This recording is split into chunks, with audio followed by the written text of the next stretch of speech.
Bom dia, meus queridos. Eu quero repartir novamente com vocês o texto bíblico que se encontra no Evangelho de Marcos, no capítulo 14. Leremos dos versos 66 até os 72, pois assim neles está escrito.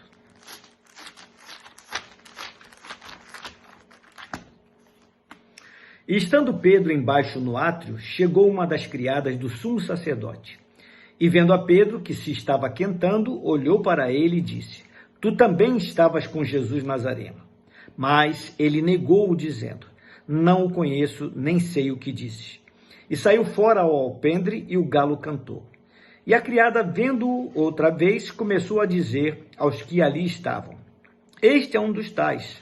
Mas ele o negou outra vez. E pouco depois, os que ali estavam disseram outra vez a Pedro: Verdadeiramente tu és um deles, porque és também galileu, e tua fala é semelhante. E ele começou a praguejar e a jurar: Não conheço esse homem de quem falais. E o galo cantou segunda vez. E Pedro lembrou-se da palavra que Jesus lhe tinha dito: Antes que o galo cante 2 vezes, 3 vezes me negarás. E retirando-se dali, chorou.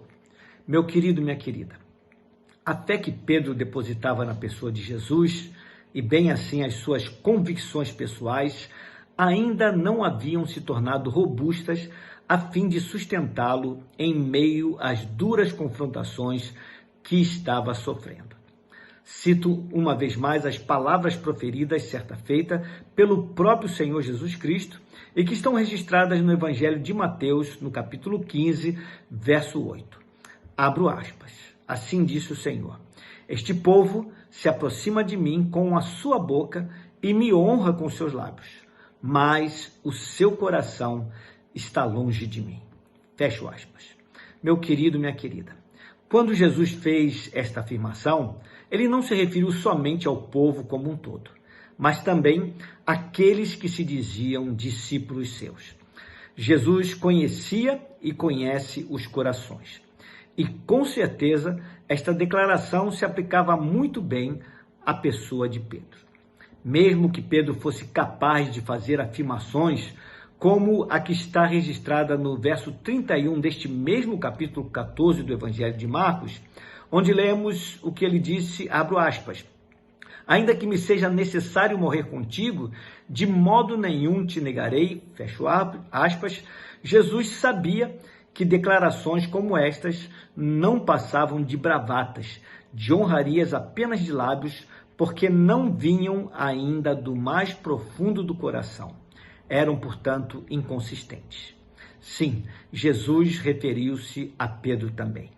Primeiramente, porque esse homem falhou na prática da vigilância e da oração. Jesus havia dado uma ordem a Pedro e aos seus companheiros lá no jardim do Getsêmani: Ficai aqui e vigiai. Esta ordem está registrada no verso 34. Mas, quando Jesus retornou até onde Pedro estava, encontrou-o dormindo um pesado sono.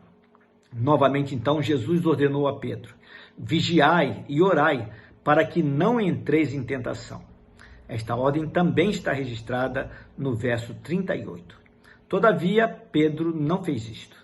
Dormiu de novo e também não orou.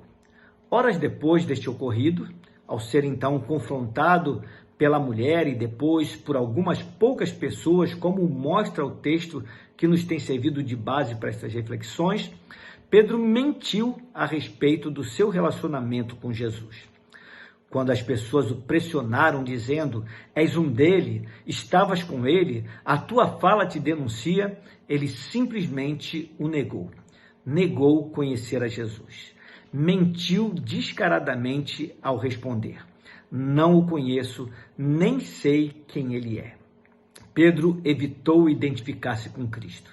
Estava tão intimidado perante as pessoas e a situação presente que se esquivou e tentou esconder-se por entre o povo.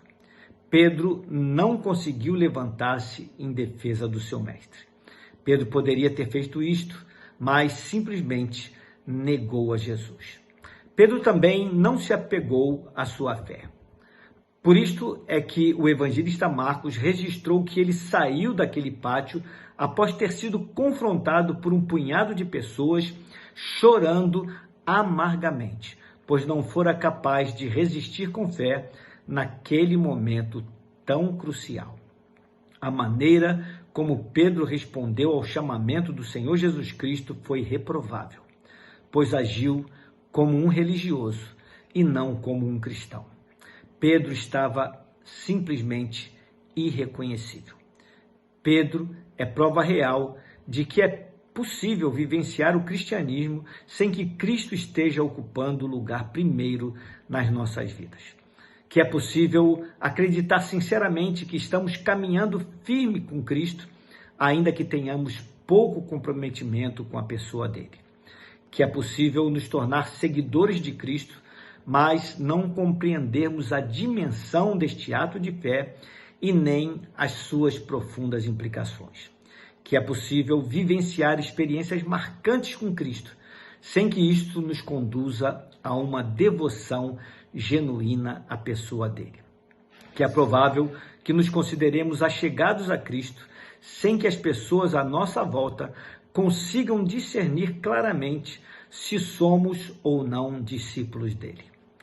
As pessoas à nossa volta olham para nós e até nos veem como pessoas religiosas, mas não conseguem enxergar em nós pessoas verdadeiramente convertidas e comprometidas com Jesus, o Nazareno.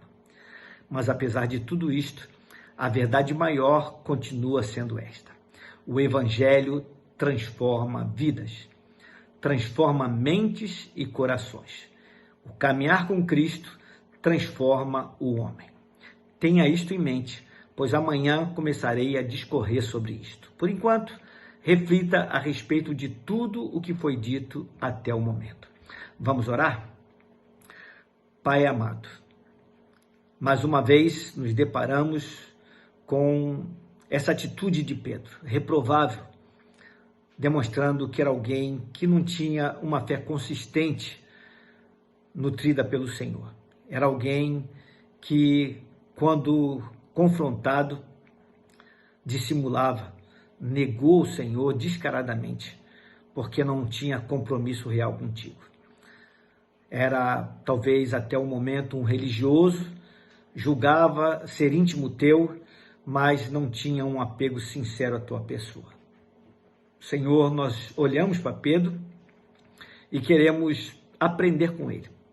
Ajuda-nos, Senhor Deus, a olhar para esse homem e não repetir esse tipo de coisa que ele fez, mas que possamos ter uma fé consistente, uma fé que, quando provada, possa sim passar pela prova, por louvor da tua honra e da tua glória.